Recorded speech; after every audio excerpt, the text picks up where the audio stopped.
दानशूर भाऊसाहेब शेटकरांचं नेतृत्व आणि कर्तृत्व याबद्दल राजू शेटकरने या ठिकाणी सांगितलं. पण त्यांच्या आयुष्यात घडलेला एकच मी किस्सा सांगतो की ते कॉन्ट्रॅक्टर का झाले.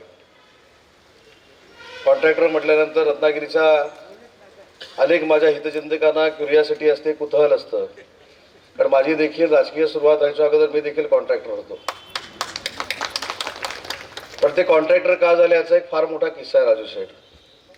आपण शापूरजी पालमजीचा या ठिकाणी उल्लेख केला. शापूरजी पालमजी म्हणजे रतन टाटांचे पूर्वीचे वंशज. त्यांच्याकडे सुतार कामाच्या साठी हेल्पर या पोस्टवर दानशूर भाऊसाहेब शेटकीर हे कामाला होते. आणि दानशूर भाऊसाहेब शेटकीरांनी त्यांना एक विनंती की मला भुसा विकायची परवानगी आपण द्यावी. भुसा हल्ली काही विकतात, पण भुसा विकायची परवानगी त्यांनी मागितली. आणि काही दिवस ते बाजारात जाऊन जो लाकडाचा भुसा असतो तो विकण्याचं काम त्यांनी केलं. आणि त्याच्यातनं दिवसाला त्यांना 2 आणे मिळायचे. शापूरजी पालमजीने एक विचार केला की हा युवक जर एवढ्या मेहनतीनं काम करतोय तर ह्याची प्रामाणिकता तपासणं गरजेचं आहे. आणि म्हणून काही दिवसांनी त्या भुसामध्ये अनेक पैसे त्यांनी त्या भुसामध्ये ठेवले. आणि भाऊसाहेब शेटकरांना सांगितलं की हा भुसा तुम्ही विकून या.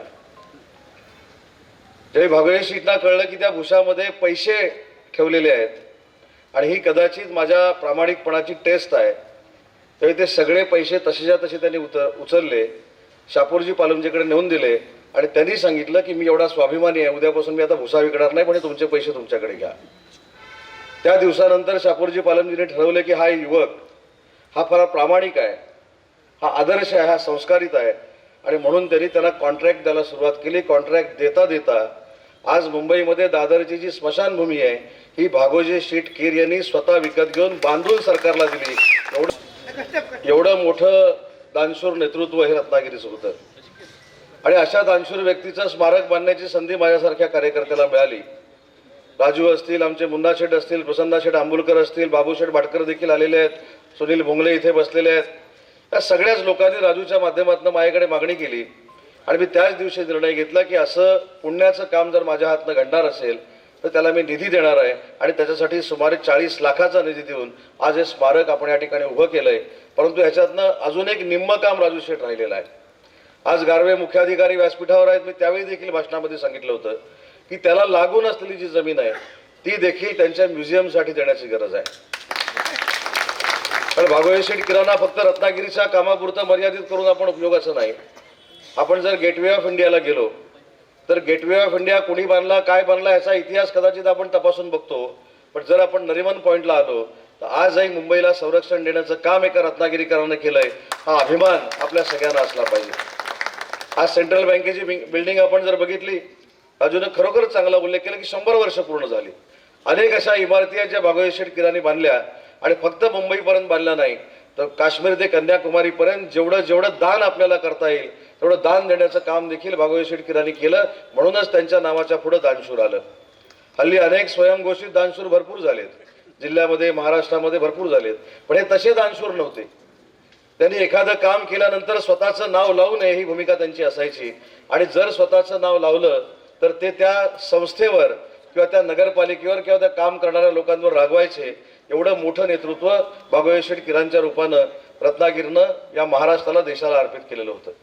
बरं, त्या व्यक्तीचे संबंध कोणाकोणाबरोबर होते? जसे आमचे संबंध काही नगरसेवकांबरोबर असतात, आमचे संबंध मित्रमंडळींबरोबर असतात. हा मर्यादित विषय झाला. पण त्यांचा विचार हा डॉक्टर बाबासाहेब आंबेडकर स्वीकारायचे. त्यांचा विचार, त्यांची मैत्री विदा सावरकरांबरोबर होती. म्हणजे आपल्या रत्नागिरीचं नेतृत्व केवढं मोठं होतं याचं आत्मचिंतन आणि आत्मपरीक्षण हे फक्त भंडारी समाजानं नाही तर या रत्नागिरी जिल्ह्यातल्या सगळ्याच समाजांनी करणं गरजेचं आहे. आज भाऊसाहेब शेटकरांच्या नावानं आपलं प्रवेशद्वार आहे, ते देखील आता स्मार्ट सिटीमध्ये याच्यापेक्षा सुंदर आपण करणार आहोत.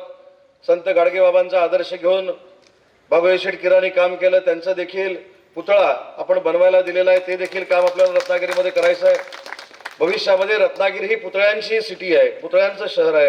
हे पुतळ्यांचं शहर बघायला परदेशातली लोक देखील येतील. अशा पद्धतीचं काम आपल्याला भविष्यात रत्नागिरी शहरामध्ये आपण सगळ्यांनी मिळून केलं पाहिजे.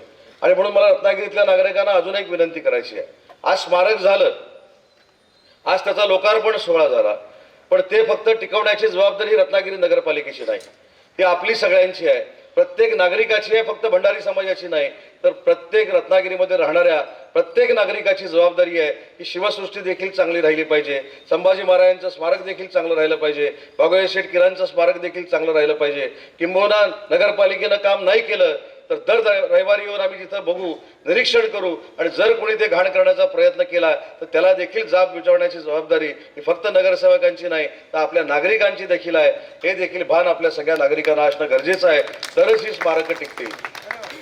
मला ज्यावेळी राजू शेठनी सांगितलं की पुतळा कसा करायचा, मी राजू शेठना सांगितलं की भागोजी शेठ कीर हे आजही रत्नागिरीमध्ये वास्तव्याला आहेत, असा त्यांचा पुतळा असला पाहिजे. आणि देशातलं पहिलं दानशूर भागवत शेठ कीरांचं स्मारक खरं दादरमध्ये करायचं होतं, पण ते पहिलं स्मारक आज आपण रत्नागिरीमध्ये करतोय. आणि म्हणून रत्नागिरी नगरपालिकेच्या सगळ्या नगराध्यक्ष, उपनगराध्यक्ष, सगळ्या नगरसेवकांना मला विनंती करायची आहे की जे काय आपण चांगलं करतोय हे टिकवण्याची जबाबदारी देखील नगरसेवकांची आहे. आणि या रत्नागिरीमध्ये जे महान व्यक्तिमत्व होऊन गेली त्या प्रत्येक महान व्यक्तीचं नाव कुठं ना कुठं ठेवण्याचा निर्णय हा सरकारच्या माध्यमातून घेतला. म्हणूनच कुणबी समाजाचं आराध्य दैवत असलेलं शामराव पेजे साहेबांचं नाव देशातल्या पहिल्या इंजिनिअरिंग कॉलेजला देण्यामध्ये आम्ही यशस्वी झालो. आणि ते इंजिनिअरिंग कॉलेज आज महाराष्ट्रातलं 1 नंबरचं इंजिनिअरिंग कॉलेज आहे. टाइम्स डिजिटलला लाईक करा, शेअर करा, सबस्क्राईब करा आणि बेल आयकॉन दाबायला विसरू नका. Times digital.